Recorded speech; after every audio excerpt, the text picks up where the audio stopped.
दुनिया का सबसे बड़ा मजाक यह है कि दुनिया की सबसे अमीर पार्टी और दुनिया की सबसे बड़ी पार्टी अपना अध्यक्ष खोज नहीं पा रही है। इधर बकौल अरविंद केजरीवाल आरएसएस ने नरेंद्र मोदी को सत्ता छोड़ने का अल्टीमेटम दे दिया है, वो अलग। गुजरात लॉबी आज के वक्त में सबसे ज्यादा डरी हुई है। गुजरात लॉबी किसी भी हाल में अपना आदमी अध्यक्ष की कुर्सी पर बिठाना चाहती है, लेकिन आरएसएस ने वसुंधरा राजे नाम का ट्रम्प कार्ड चल दिया है। इस वक्त प्रधानमंत्री नरेंद्र मोदी जी की परेशानियां एक एक करके बढ़ती हुई नजर आ रही है। अब एक और बड़ा खुलासा यहां पर प्रज्ञा मिश्रा जी ने किया। दोस्तों, वरिष्ठ पत्रकार है प्रज्ञा मिश्रा जी, उन्होंने बताया कि किस तरह से प्रधानमंत्री नरेंद्र मोदी जी इस्तीफा देने जा रहे हैं और आरएसएस ने किस तरह से ट्रम्प कार्ड चलाए वसुंधरा राजे को मैदान मिलाकर। एक तरफ संजय जोशी की एंट्री हो चुकी है, दूसरी तरफ प्रधानमंत्री नरेंद्र मोदी जी की इस्तीफे की तैयारियां शुरू हो चुकी हैं। किस तरह से प्रधानमंत्री नरेंद्र मोदी जी के ऊपर हर एक दिन भारी पड़ता हुआ नजर आ रहा है। दोस्तों, वहीं पर बीजेपी के काफ़ी बड़े दावे महाराष्ट्र, हरियाणा, कश्मीर को लेकर सामने निकल के आ रहे हैं, जहां 4 राज्यों के अंदर चुनाव हैं। तो आप लोग इस रिपोर्ट को शुरू से आखिर तक देखिएगा, जब जाकर आप लोगों को ये सारा कुछ समझ आएगा कि किस तरह से प्रधानमंत्री नरेंद्र मोदी जी के लिए अल्टीमेटम जारी किया गया है। मोदी जी को इस्तीफा देना है, कितने टाइम पे देना है, किस तरह से देंगे और किस तरह से आरएसएस की तरफ से ऐलान किया गया है। लास्ट में मैं आप लोगों से बात करूंगा। नमस्कार। दुनिया का सबसे बड़ा मजाक यह है कि दुनिया की सबसे अमीर पार्टी और दुनिया की सबसे बड़ी पार्टी अपना अध्यक्ष खोज नहीं पा रही है। अपना अध्यक्ष नहीं खोज पा रही है, बताइए। आरएसएस ने नरेंद्र मोदी को सत्ता छोड़ने का अल्टीमेटम दे दिया है, वो अलग। गुजरात लॉबी आज के वक्त में सबसे ज्यादा डरी हुई है। गुजरात लॉबी किसी भी हाल में अपना आदमी अध्यक्ष की कुर्सी पर बिठाना चाहती है, लेकिन आरएसएस ने वसुंधरा राजे नाम का ट्रम्प कार्ड चल दिया है। वसुंधरा राजे आरएसएस ने वसुंधरा राजे को गुजरात लॉबी ने पैदल कर दिया था। इन सब पर बात करने के लिए आज हमारे साथ वरिष्ठ पत्रकार केपी मलिक सर हैं। सर, आपका बहुत बहुत स्वागत है। जी धन्यवाद प्रज्ञा जी। इस डिबेट को आप लोग देखेंगे, जब जाकर पता चलेगा कि इस वक्त बीजेपी के हालात किस तरह के हैं। दोस्तों, इतनी शक्तिशाली पार्टी है, मोदी जी की पार्टी है, अब तो मोदी जी की बीजेपी है, अपना अध्यक्ष नहीं खोज पा रहे हैं। पेज कहां पर फंसा हुआ है सर? देखिए प्रज्ञा, अगर आप देखें जो भारतीय जनता पार्टी है, 4 जून के बाद वो चीजें बदल गई हैं जिनका जिक्र आप कर रही हैं। अब वो जमाना नहीं रहा कि मोदी जी या शाह जी जो चाहे वो हो जाए। देखिए, जिस प्रकार की खबरें आजकल निकलनी शुरू हुई है, चाहे वो सरकार से निकले, चाहे वो पार्टी से निकले, चाहे आरएसएस से निकले। आरएसएस को मैं लगभग 30-32 सालों से बहुत बारीकी से जानता हूं, तो आरएसएस से जनरली खबरें लीक होती नहीं है और आरएसएस बहुत पेशेंस के साथ काम करती है। आरएसएस की कोई चीजें ये होगा कि हमारे पास कोई खबर हो और हम किसी आरएसएस के पदाधिकारी से पूछें, तो अगर वो खबर में दम होगा तो वो उस पर कुछ रिएक्ट नहीं करेगा, मतलब मना भी नहीं करेगा, नहीं ऐसा कोई, और उसको कंफर्म भी नहीं करेगा। अगर वो खबर गलत होगी तो कह देगा नहीं ऐसा कुछ नहीं है। इतना हिंट आरएसएस दे सकता है, इससे ज्यादा अगर कोई कुछ कहता है तो वो गलत है। दूसरी बात यह है कि भारतीय जनता पार्टी में भी ये पिछले 10 सालों से चल रहा था। इतने डरे हुए लोग थे भारतीय जनता पार्टी के, सरकार के, ब्यूरोक्रेट, सब डर में जी रहे थे और कोई खबरें नहीं निकल रही। हम लोग खबरों के लिए तरस गए थे दिल्ली में 10 सालों में, ना तो किसी मिनिस्ट्री से खबर निकल रही थी, मिनिस्ट्रियां कई प्रतिबंधित कर दी गई थी, ना पार्टी से खबरें निकल रही थी। अब 4 जून के बाद हमें खूब मजा आ रहा है, बहुत खबरें आगे इकट्ठी होती है। अब हमें चुनना होता है कि कौन सी को ब्रेक करना है, कौन सी को चलाना है, कौन सी को नहीं चलाना है। और कई लोगों के पेट में दर्द हो रहा है, वो ये कहते हैं आपको कहां से खबर मिल रही है, चंडू खाने की खबर है। बाद में उनको पता लगता है अरे हम तो बहुत पीछे रह गए। तो ये जो आप देखेंगे पिछले 4-6 दिन से जो चीजें चल रही हैं, कि एकाएक संजय जोशी का नाम चला, फिर वसुंधरा राजे का नाम चला, तो ये मेन स्ट्रीम मीडिया जिसको माना जाता है, जिसको आप गोदी मीडिया के नाम से पुकारते हैं, वहां ये खबर दूर दूर तक नहीं है। इसका क्या कारण? दूर तक नहीं, और सोशल मीडिया पे चल रही है, तो कैसे चल रही है, क्यों चल रही है, या झूठी चल रही है सोशल मीडिया पे? तो इससे वो बड़े घबराए हुए मीडिया वाले। ऐसे मठाधीशों के फोन मुझे आ रहे हैं कि आप कहां से यार खबरें ला रहे हो, क्या चला रहे हो। मैंने कहा तो आप खंडन करवाओ जहां से आ रही है, या आप गलत सिद्ध कर दो मेरी खबर को, करते क्यों नहीं? गलत सिद्ध कर दो, सही बात है, अब मैं आपको ये कहना चाहता हूं, और मैं इस पे आता हूं जो आपने सवाल पूछा है कि इतनी बड़ी पार्टी अपना अध्यक्ष क्यों नहीं खोज पा रही है। देखिए, अगर प्रज्ञा आप देखेंगे, हाँ देखिए अगर आप पिछले 10 सालों में देखें, जिस प्रकार से सारी जो है संविधान भारतीय जनता पार्टी का बदल के जिस प्रकार से प्रक्रिया अपनाई गई अध्यक्ष को बनाने की, जिस प्रकार से अध्यक्ष को बना के रखा गया, और गाए बगाए लोग ने कहा कि भाई ये सिर्फ रबर स्टैंप है, चल तो जिनकी रही है उन्हीं की रही है, तो इस बात पे कोई अतिशयोक्ति नहीं है। लेकिन 4 जून के बाद जो नतीजे बदले हैं और भारतीय जनता पार्टी जो कमजोर हुई है, अब उनकी हैसियत नहीं हो रही है कि वो अपना अध्यक्ष बना सके, क्योंकि आरएसएस की दखल अंदाजी बहुत ज्यादा बढ़ गई। दूसरी बात यह है कि ये मोदी जी को आदत नहीं है कि वो अपनी कही हुई बात को उसमें किसी और का डिस्टर्ब देखे, और अपनी बातें पूरी हो नहीं रही है और आरएसएस के दखल को मान नहीं रहे, तो कहीं ना कहीं टकरार बनी हुई है।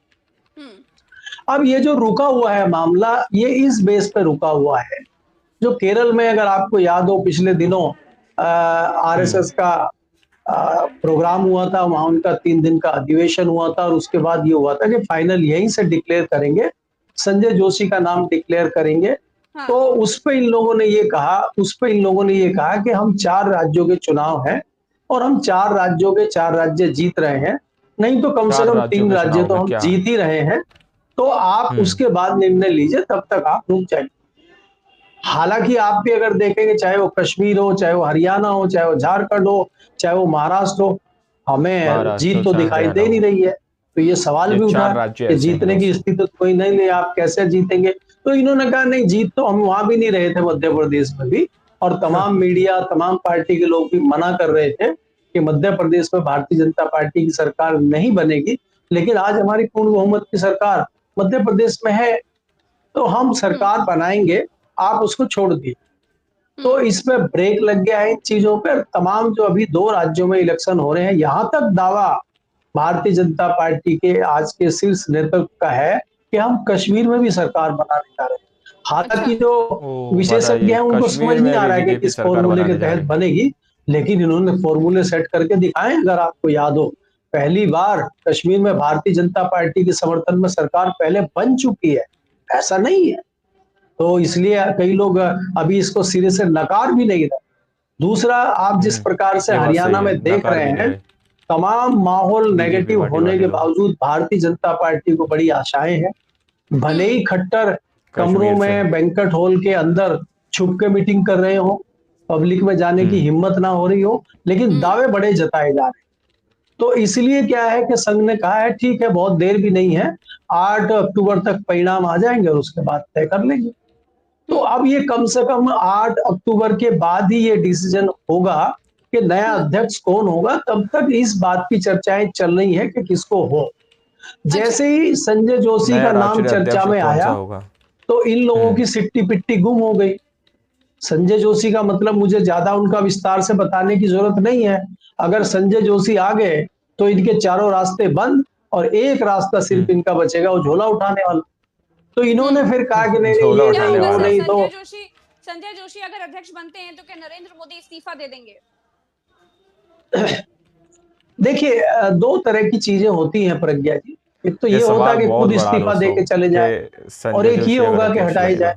अगर कोई भी इनका अपोजिशन का व्यक्ति भारतीय जनता पार्टी का अध्यक्ष बनता है, तो जाहिर सी बात है सारे जो सांसद हैं वो उनके अंडर में रहेंगे।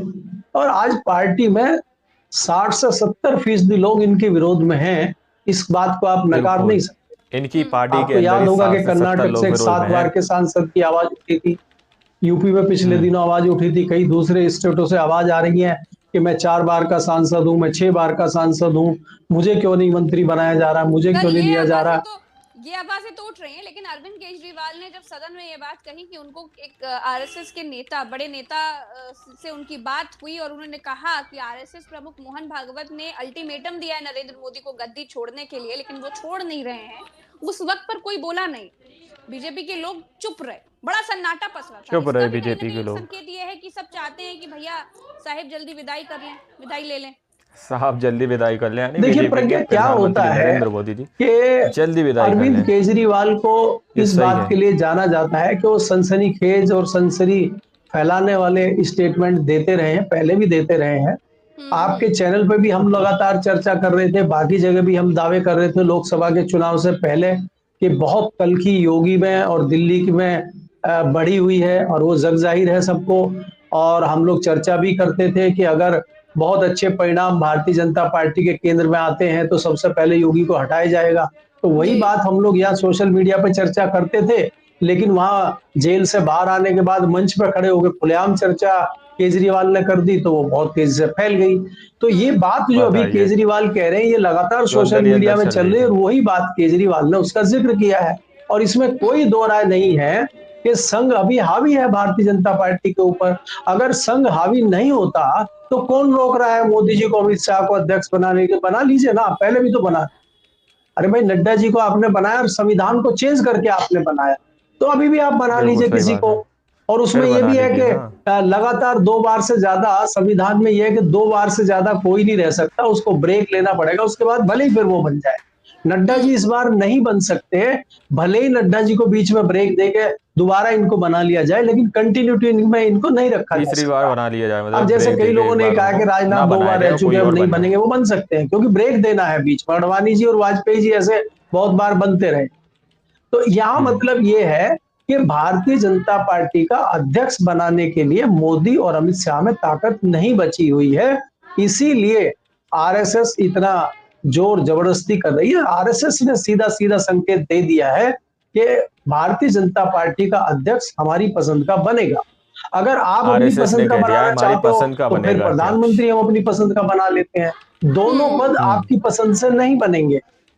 एक सीट पे हमारा पसंदीदा व्यक्ति बैठेगा, तो आप चूज कर लीजिए आपको प्रधानमंत्री पद पे खुद बैठना है, अपना पसंदीदा बिठाना है, और या आपको भारतीय जनता पार्टी का अध्यक्ष। आप लोगों ने इस वीडियो को शुरू से आखिर तक देखा। वीडियो के अंदर साफ तौर पर बात की गई है कि किस तरह से प्रधानमंत्री नरेंद्र मोदी जी को अल्टीमेटम आरएसएस की तरफ से दे दिया गया है कि मोदी जी को अब अपना इस्तीफा देना ही पड़ेगा, क्योंकि प्रधानमंत्री नरेंद्र मोदी जी 75 साल के होने वाले हैं और ये नियम है। इन्होंने ही नियम बनाया था कि 75 साल के बाद कोई अपने पीएम की कुर्सी पर बैठा नहीं रह सकता।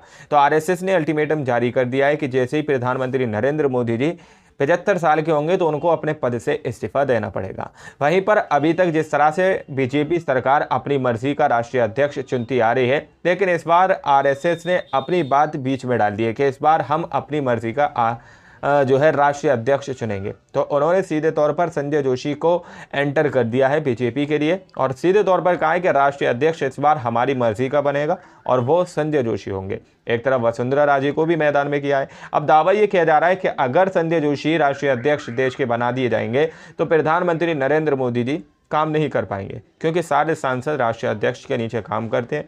तो वो राष्ट्रीय अध्यक्ष की सुनेंगे और राष्ट्रीय अध्यक्ष की सोच प्रधानमंत्री नरेंद्र मोदी जी से मिलती जुलती नहीं है, क्योंकि माना यह जाता है कि अमित शाह और मोदी जी के सबसे कट्टर दुश्मन संजय जोशी को लोग मानते हैं, ऐसा लोगों का कहना है। अब रिपोर्ट आप लोग के सामने रखिए, आप लोग क्या सोचते हैं, क्या समझते हैं, अपनी राय कमेंट सेक्शन में हमें ज़रूर दीजिएगा। मिलते हैं अगली वीडियो में, जब तक के लिए जय हिंद, जय भारत।